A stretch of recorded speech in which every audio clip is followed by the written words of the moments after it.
Hello and welcome to Tech Talk Thursday. We're back with another show, and it's been an interesting week. I've taken a couple of days off. I had my co-host from Creative Amplifiers join me here in Portugal, Mark. And Mark, if you're watching, I know you said you may be watching. If you're in the airport waiting to go back, it's a pleasure having you here. Nice to see you again, and I'm sure we'll get back together and do some Creative Amplifiers stuff soon. But it's been a busy week as well. Mr. McKenna has been joining me in a minute. Has been beavering away in the background working on our new course, which we'll be talking about. We're going to be live soon on Streamer Live in a couple of days and all kinds of stuff going on. So Martin, if you're ready, let's just kick it off. Hello.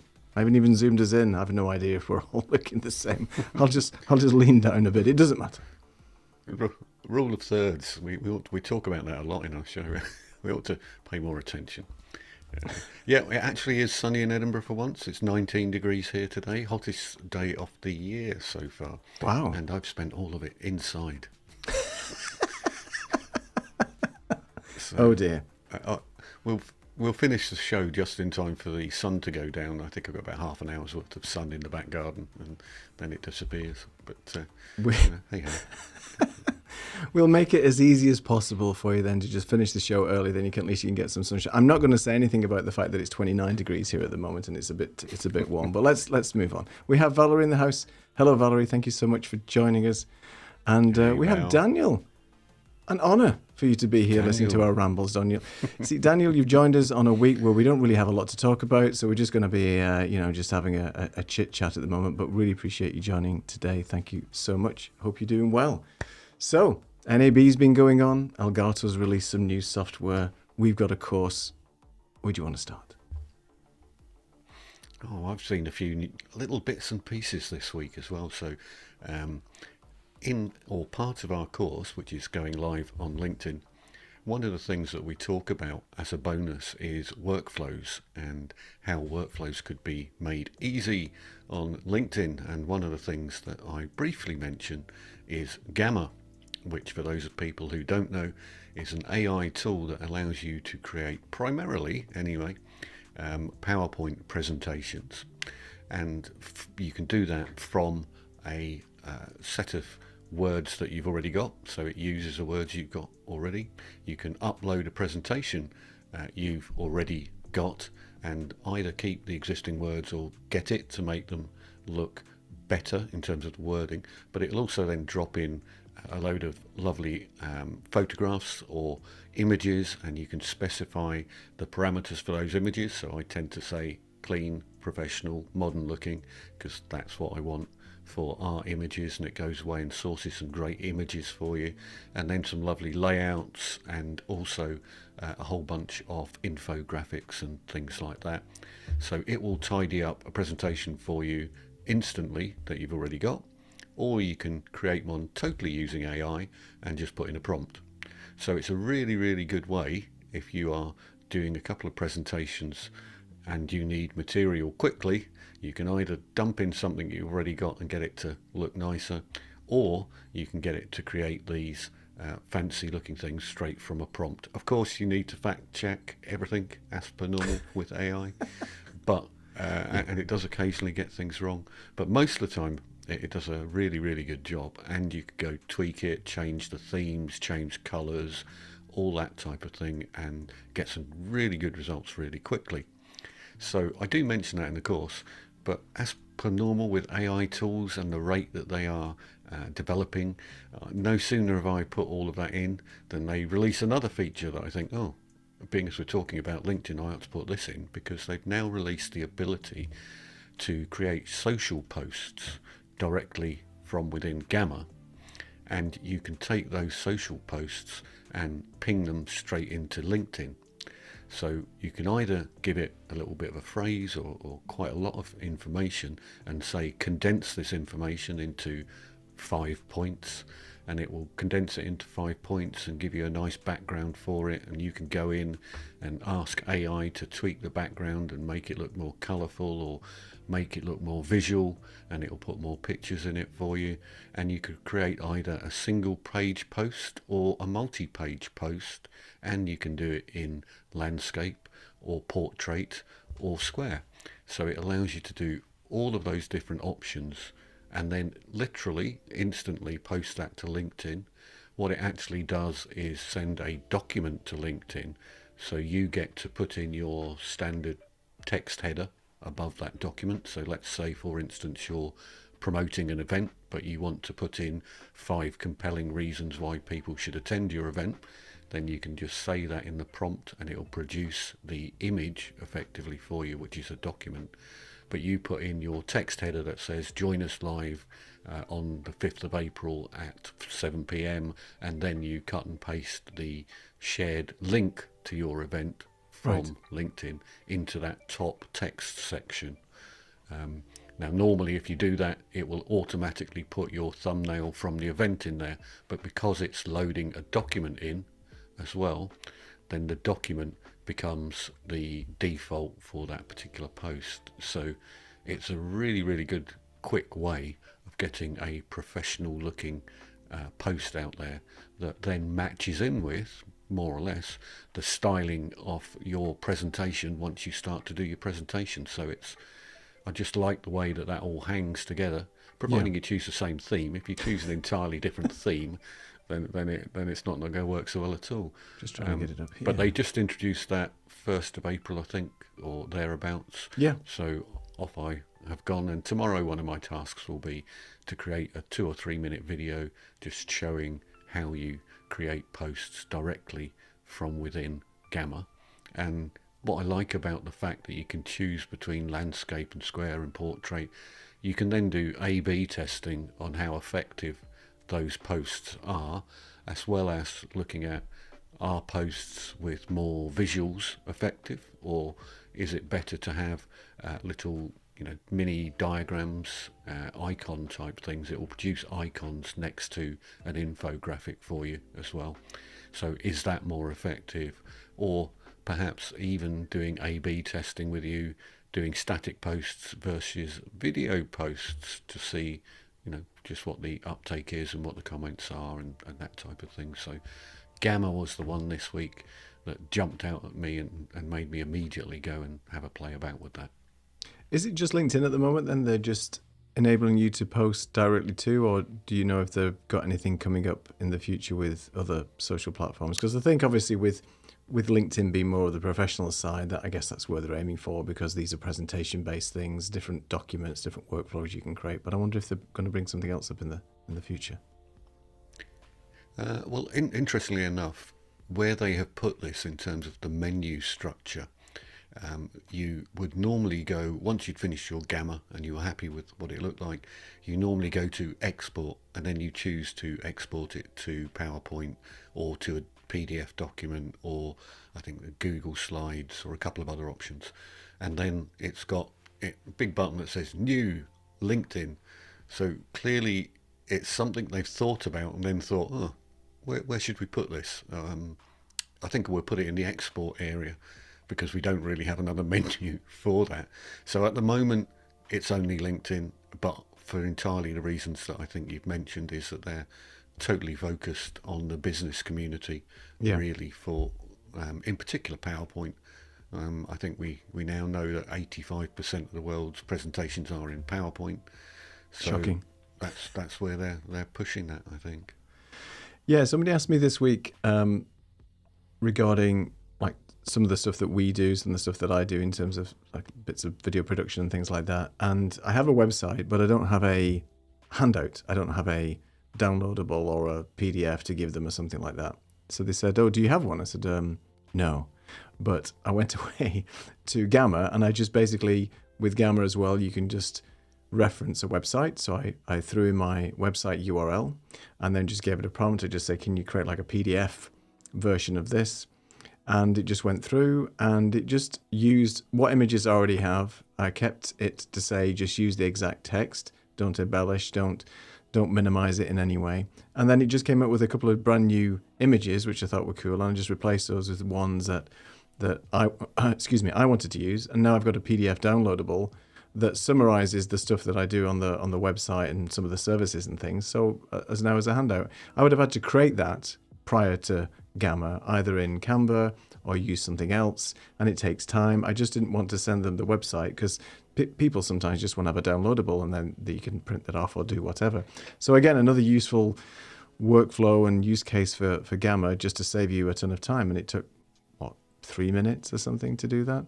And with Mark today, I was looking at his website, and he was from Creative Amplifiers. He was playing around with the free version of Gamma just to see what it could do. Maybe just give some pointers on how the website layout could be improved. Take what Gamma does as part of a website framework and then employ that in the new design. So it's just about inspiration sometimes, because it's difficult.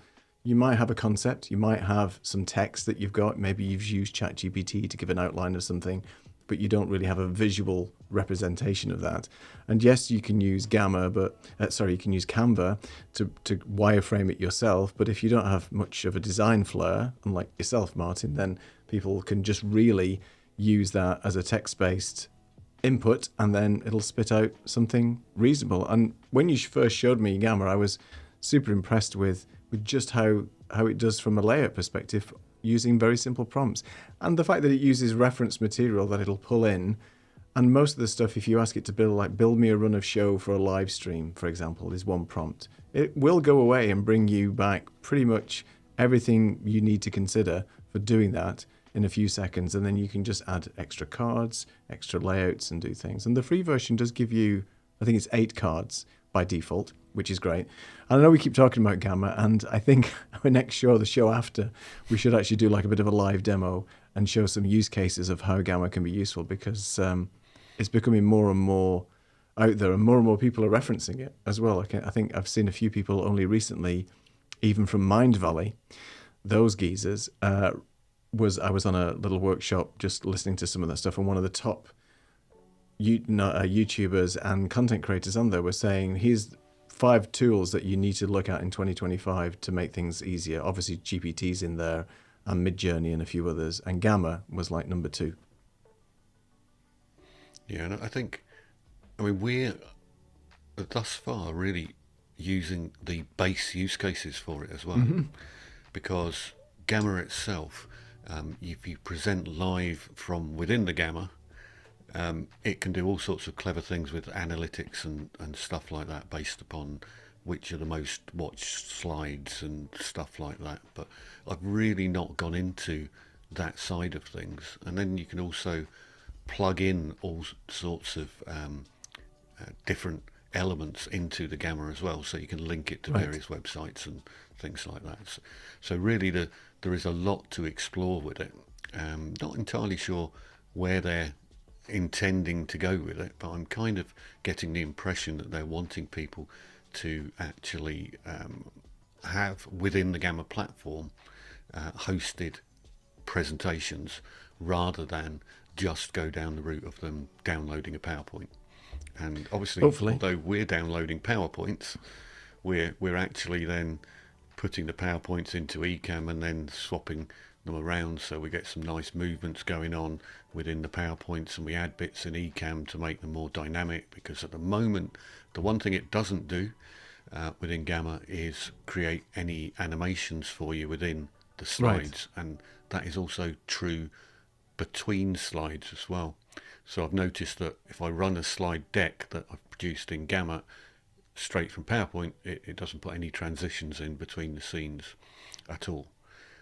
So I don't know whether that's something they're going to do, or whether we're going to start getting infographics that are animated within the deck. I would imagine that's exactly what we're going to start seeing next, that it will start animating some infographics, because now we are getting ChatGPT or other not ChatGPT's doing the graphic side of things, but there are a number of programs like Firefly out there that's now doing 5-second video clips for you.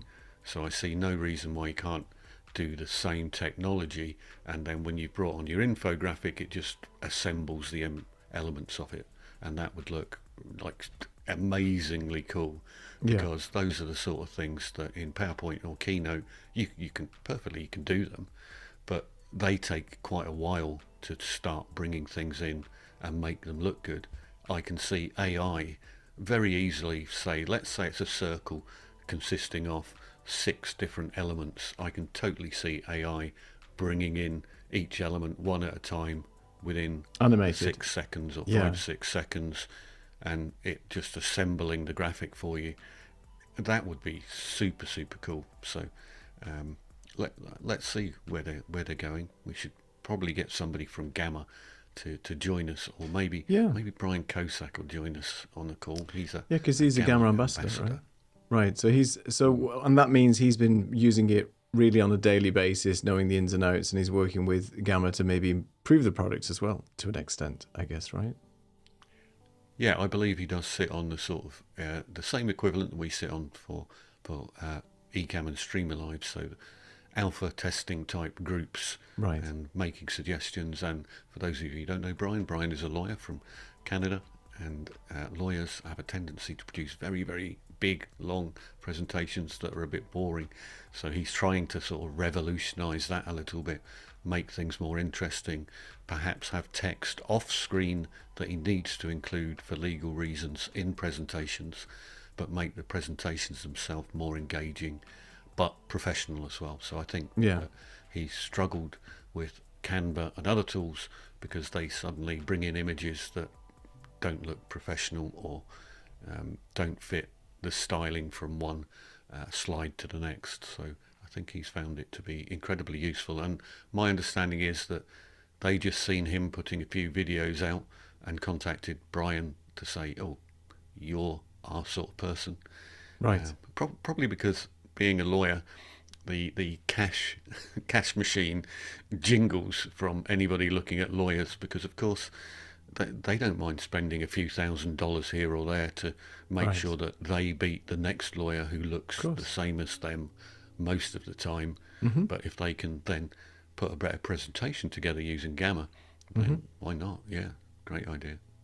And you mentioned about infographics. Now, I've used, and I think you've used it as well in the past, Napkin, which is still free. It's in beta for using AI to create these infographics. And again, you can do something similar. You give it a prompt and it'll work out things for you like workflows and so on. And then you can create an infographic for an individual section in that workflow or the entire workflow. And at the moment, I think it's limited in the respect that it's going to give you maybe 8 or 9 variations of that infographic, and then within that there's multiple variations as well. So it's okay. It's not as configurable as Gamma, for example, or as configurable as doing something from scratch on Canva. But I think it would be great if there was some napkin type elements added to Gamma, and then you'd have, I can create infographics from there, because Gamma does have 4 or 5 different AI generated tools that you can use, like Flux.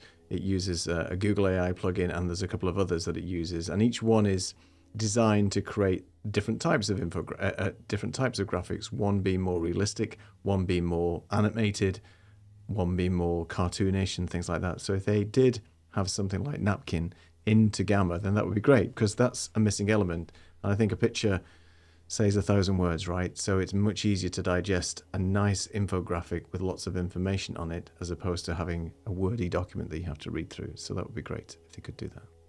Yeah, I mean, I think they probably have 20 odd styles of infographics, which you would think was a lot. And then you suddenly realise that you're repeating yourself very, very quickly. Yes. So actually, for AI to start creating slightly different variations on the themes and have them animated, that would be incredibly useful. So yeah, I look forward to that. Yeah. So that was hopefully. me, Gamma. What's your insights and tools of the week, or tools hardware? of the week? Well, upgrades of the week. Ecamm has had a beta update at the back end of last week, which added some bug fixes and things, which I've been playing around with, which has been working all right. And what I've been eager to see an update to for many weeks, because I've been testing it in the alpha group again for Elgato, is Elgato's camera hub. Now, they've added quite a few things now. One of the things is the updated voice sync. For those of you who don't know, if you've got an Elgato prompter, there's 2 ways that you can display your script. One is the manual way, where you set a speed and the settings of the speed, and you can control it with the Stream Deck and things where the text will scroll slowly or speed it up or whatever, but that's a manual adjustment. You can start and stop that as well, and you can go across different chapters using a pedal or a Stream Deck button, things like that.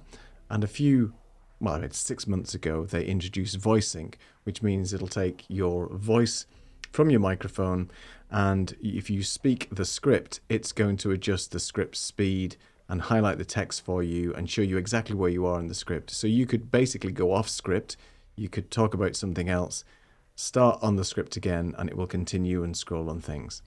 That was the plan, and that was what it was supposed to do.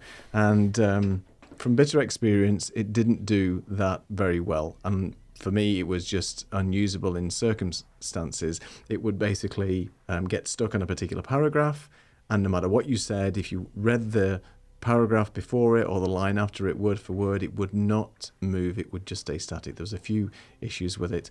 I tested a couple of different beta versions. One got better than the other. One had a memory leak where I noticed when I was on a Zoom call that my memory on consumption in the entire machine was nearly at 98%, and the machine was just about to shut down. The culprit, when I looked at activity monitor on the Mac, was Camera Hub.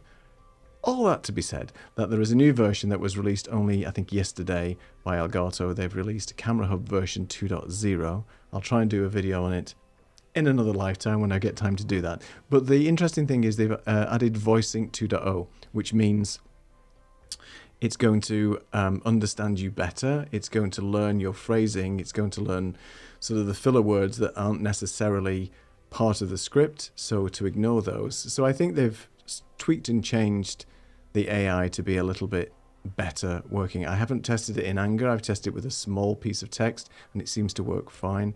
But I do need to run through a larger script and see if it'll record and see if it'll sort of keep going.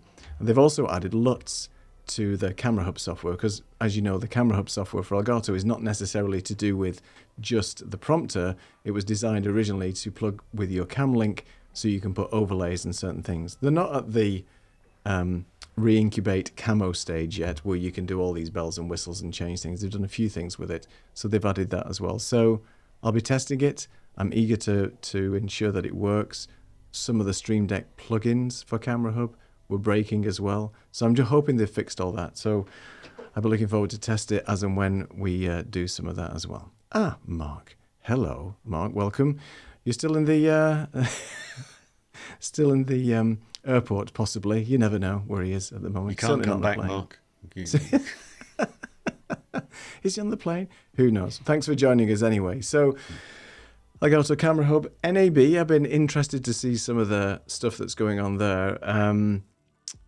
I see Hollyland have introduced some new microphones that Doc was showing online. There's a few other bits and pieces, but I haven't really had a chance to catch up too much with NAB. I don't know if you've seen anything as well. You've been sort of buried away working on courses, right? I don't think there's anything struck you for NAB. I've been buried away working on courses, but I did see a couple of things pop by in our Slack group, and if Daniel's still on the call, there was a piece of equipment that Doc was mentioning that Daniel commented on as well, and both of them thought it would be extremely good for video production, and I had no idea what it was or what it did. I didn't really understand. It's a mic, it was a piece of Sony kit. Was it? I'm trying to find it now. I think it was a new mic, like one of those Madonna mics where it comes around your head, but I think it was a wireless version. I don't know if they've released any of that yet. Let's have a see. Is it one you prepared earlier? Let me see. They don't list it on the website, so I guess it's brand new to NAB and they haven't even released it yet. Maybe Daniel will let us know what that's all about, but I'm convinced it was to do with some form of thing. In fact, I'll just have a look in the Slack channel. Talk amongst yourselves. I'll try and find it. We just it's no, not that. Oh, you're looking already. Okay. Sony portable data transmitter. Oh, that's Sony. Sorry, I thought it was Hollyland. I thought it was something to do with that. Okay. What's all that about then? Especially for those who help with video production or studio automation. A 5G portable data transmitter for transfer to cloud and live streaming. Yeah. I don't really understand what it is. No, I'm not sure what it is as well. Is it like a is it like a 5G transmitter or something? So you can like go completely autonomous. But yeah, I don't know. I'd have to look. Well, Daniel said it definitely reduces the equipment load, but I thought I could send it over SRT, but it looks like it needs proprietary apps and services to work. Maybe somebody can explain that to me because I don't know. It's not something I probably want to buy or need to buy, but it'd be always interested to find out what this new kit is. But NAB, have you ever been to NAB, by the way? I know you're interested in technology and stuff. Have you ever? Do you know, I haven't. I have been to, it's in Vegas, I believe, this year. Yes. And I have been to Vegas for conference type stuff in the past when people have paid me to go to Vegas. And interestingly enough, a lot of people were saying, ooh, Vegas, I don't know whether I want to go there, or I've been once and that was enough. Well, I didn't think I would like it at all. And actually I did. I really enjoyed it. However, I don't want to rush back unless somebody's going to pay me to go again. Well, it's not the cheapest place in the world. Way from home.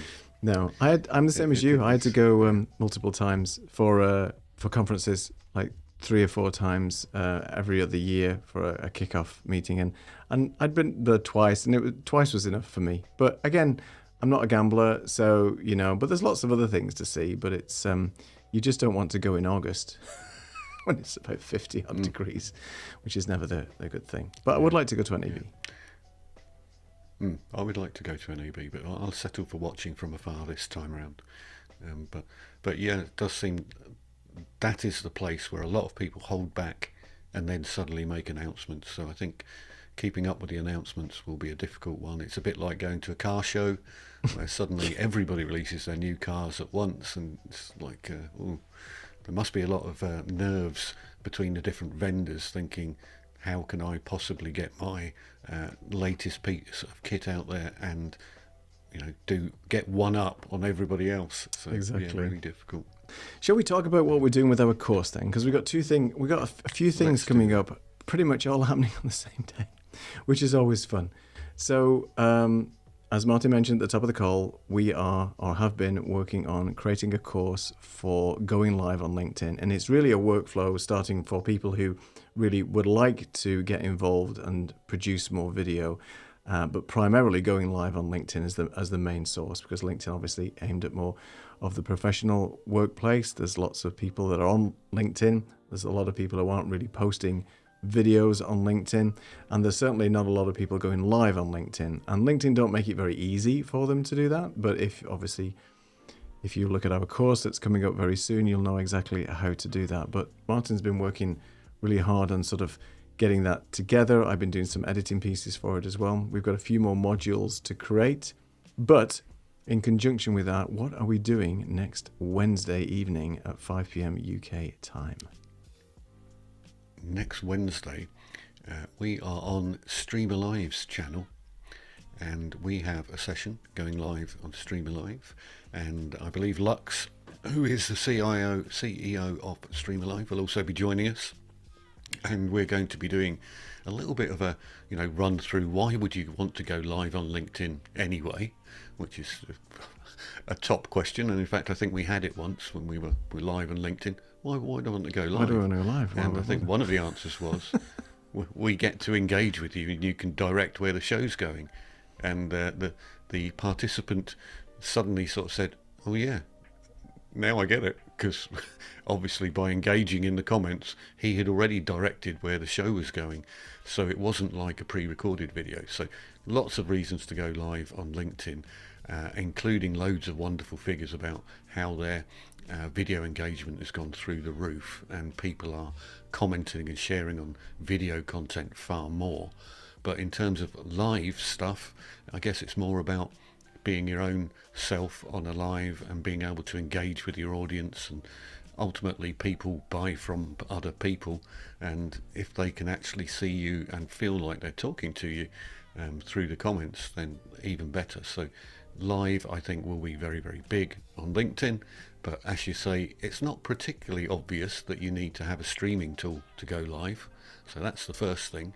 I think a lot of people are a bit scared of that because they think, oh, live streamers are YouTubers or whatever. But if you've been on a Skype call or a Teams call or a Zoom call, effectively you've done a live stream. So we'll be talking about all of those and the facts and the figures, and we'll bring on Lux and hopefully do a bit of work with him to try and improve his cameras and how he's looking on camera, because there's no point in being having tons and tons of live video going on LinkedIn and it being poor quality video or poor quality sound, poor quality lighting. So we'll talk about how you can do all of that, and pretty much how you can do it on a budget. What would you say is the total budget for the kit that we're suggesting?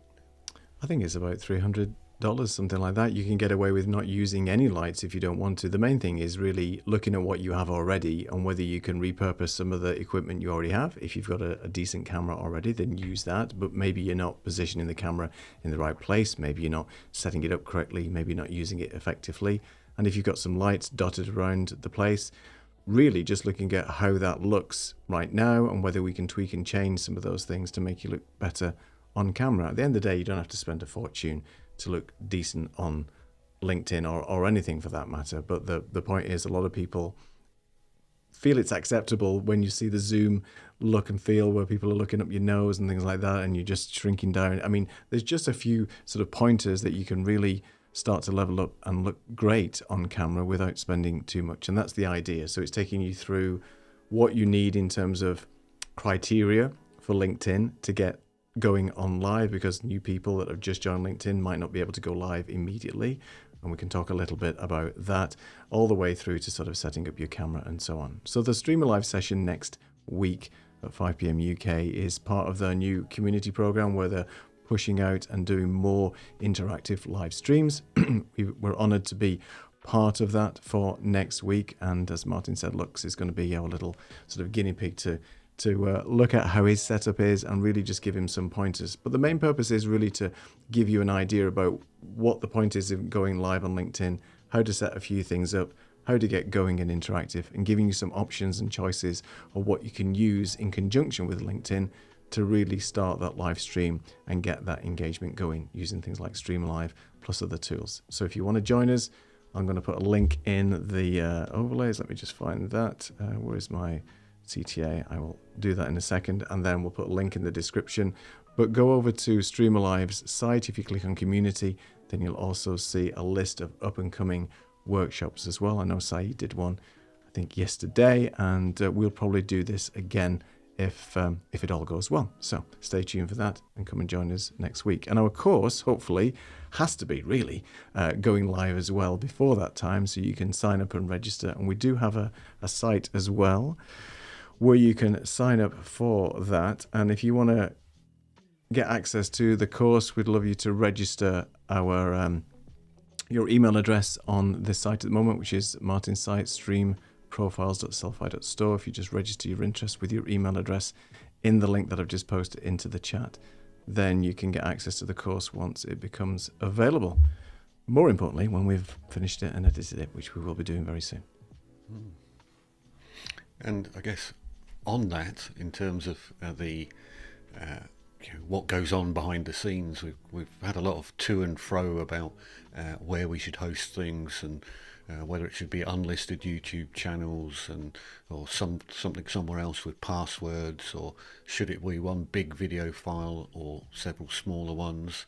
I looked at the Eureka.io platform as well, where you can host things, and it does allow you to break them down into lessons.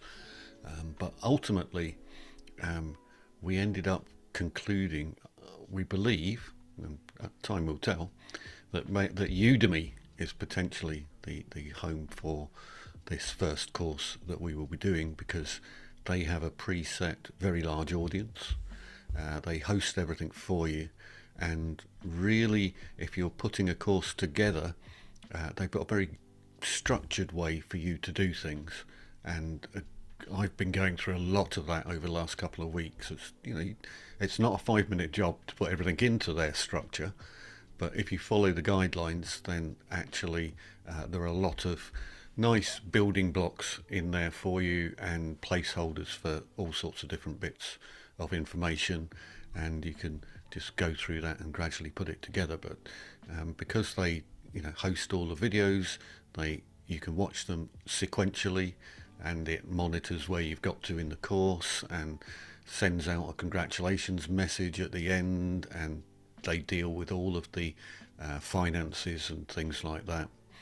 It actually turns out to be, I think, a very good fit for what we want to do. Now, they do take a fairly giant proportion of the revenue coming in if you have effectively not done the promotion. So if the user goes to the Udemy site and it finds your course through Udemy, then they will take, I think, 63% of the revenue will go to Udemy.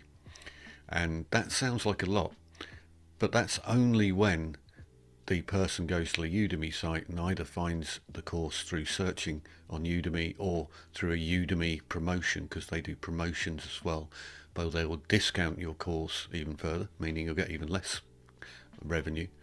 However, in my view, that's all money for free, because these people wouldn't have found my course anyway, because they've gone to Udemy looking for the course.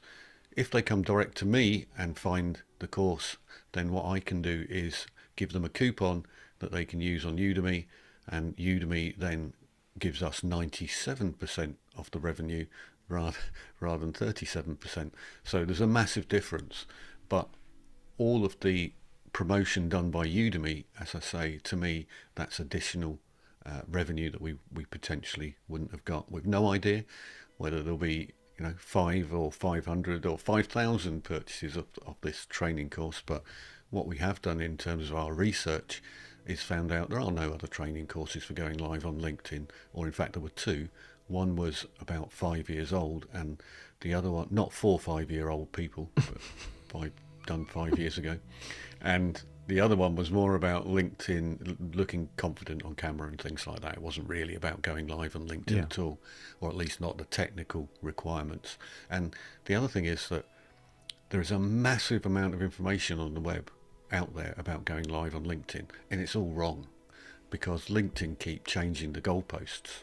So you no longer have to wait for 6 months to find out whether you've been approved to go through the go live process, which is what used to happen, and you had no idea when they were going to say yes, you can go live now. That's what happened originally, but now you're pretty much good to go almost straight away. There's just a couple of different check boxes for 150 users and things like that, but almost inevitably you'll be good to go for LinkedIn straight away. But don't Google it and try and follow the instructions that other people did a year ago or 2 years ago or 3 years ago, because nothing will be where they tell you that it is, which is one of the downfalls of YouTube, is everything hangs around for so long that and doesn't get deleted. So you end up with reading information that will just take you down a rabbit hole, and that will be days and days of, why isn't this working? Why is that not working? Well, it's just because the instructions are out of date, because LinkedIn changed the way things work, and they continue to change things the way they work. So we will just have to keep an eye on that. Yeah, I mean, that's the problem with any course, right, in terms of it being evergreen, because the technology changes and then the platforms sometimes change as well. But I think our experience in particular around not only just creating the course, which we've used Ecamm Live to actually create the majority of the course with some post-production editing using Final Cut, the actual selection process and how we came to think about using Udemy and some of the pros and cons of using a hosted service versus doing everything ourselves. I think being a first course, it's I think easier to use a service like Udemy, just to be able to put it on there, and as Martin said, the hosting and everything is all taken care of. I think in the future, if things become successful and we do other courses, then maybe we'll move and do somewhere else. But I think this process is a video in itself, or at least a live stream, to talk about how we started a course, what the reasoning was behind it, how we recorded it, and then finally how we sourced a publishing place to be able to host that on, and what's our experience been. So we'll give it a few months, work out what the experience has been overall, and then maybe come back and give you a sort of some insights in how to do that, because I've seen a couple of posts recently on the Ecamm Facebook groups and others around what course, are you using Ecamm to create a course is question 1. 2, where are you hosting the platform? And 3, how long should the course be? And is it really important to have a course now, or should you be doing cohorts and workshops? And I think it's still a hybrid model. I think there's certain things that you can get down pre-recorded and then let people follow that. We also have a downloadable PDF that people can look at to start sort of building a kit list together. But I think also it's important to follow that up maybe with Q&A or workshops and things like that. So again, it just depends on the material and what you're doing in terms of how you're actually wanting to present that. Nobody wants death by PowerPoint and things like that. So I think it's a hybrid model at the moment, and maybe keeping the course under a certain time frame and making each section digestible and short for people to understand is also important. So again, we'll welcome everybody's feedback when the course goes live and see what we can improve.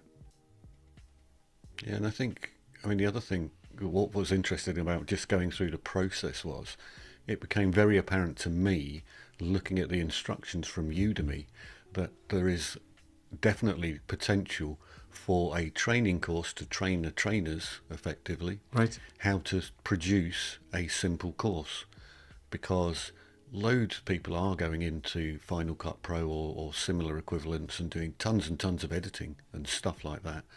And really, that needs to be an absolute minimum, really. If you've got the content there and you want to present it, then using something like Ecamm or Camo or a selection of other tools, you can do live recordings for big chunks of it at a time without having to do tons of editing. And I think the editing that a lot of people are doing, well, A, some of these tools are really difficult to learn, but B, very, very, very time consuming.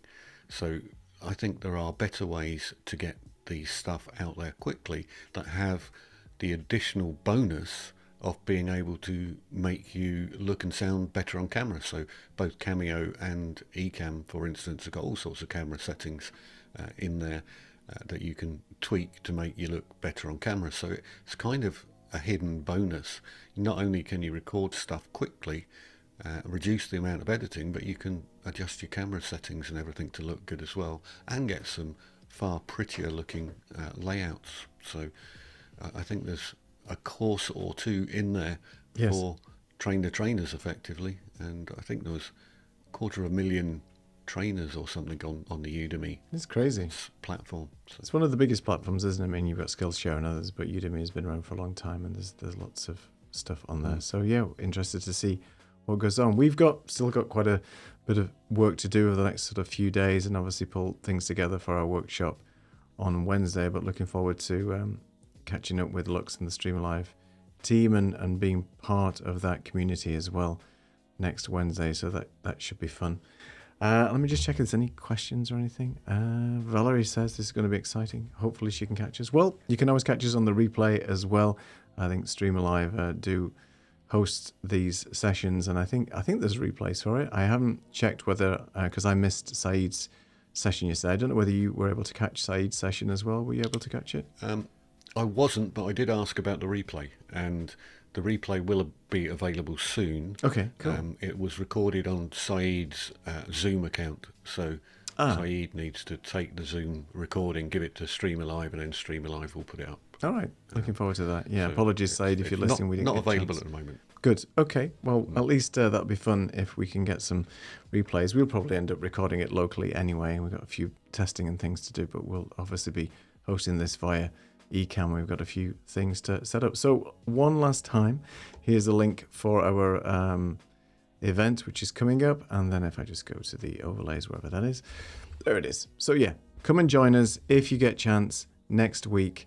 It'll be fun. We've got some registrations already. I keep seeing emails popping in saying people have registered for that, and looking forward to it. And I'm sure we'll be doing other bits and pieces for Streamer Live in the future with different sort of topics as well. And I'd be interested to know in the comments if you guys are considering going live on LinkedIn, and if you've ever done it. And if you've not, why not if you're part of the LinkedIn community? I'd be interested to see what goes on there. So, I don't have anything else, and we're nearly at the top of the hour. Go ahead, sorry. Well, we will be asking those questions next week as well, using Streamer Live to Exactly. bring together the comments. Give us an idea. So we will definitely be doing that next week. And there's quite a few registrations I've noticed already. Yeah, which is cool. So I think there is an appetite to go live on LinkedIn, and I'm sure most people just haven't got a clue of what they need, which bits they need to put together. And just to say that you can actually do it for free, but there are a few restrictions once you go down the free route, and we'll also within the course talk about the differences between free and paid for elements and what the differences are, because there are some big differences, but you can do it for free. But if you are going to push out to the LinkedIn world and it's for professional purposes, you would think spending $30 a month or whatever it may be for a paid service that you can then brand and make look even better would be the way to go. But you probably want to try it first of all, dip your toe in the water and just dive into live for free first, straight away. Exactly. And we will talk you through also planning a run of show and planning some scheduling and deciding when your audience is around and that type of thing. In terms of planning your event, no point in just pressing the go live button and hoping everybody might be there. There's a bit of structure going on from planning point of view behind that as well. Great. Well, I'm looking forward to finishing the edit and things like that. It should be good fun. I'm looking forward to being on Streamer Live's platform next week. We didn't think we'd be able to fill 20 minutes today, and it's already at 10 to 6. See, I'm keeping time now, so only 10 minutes to the hour.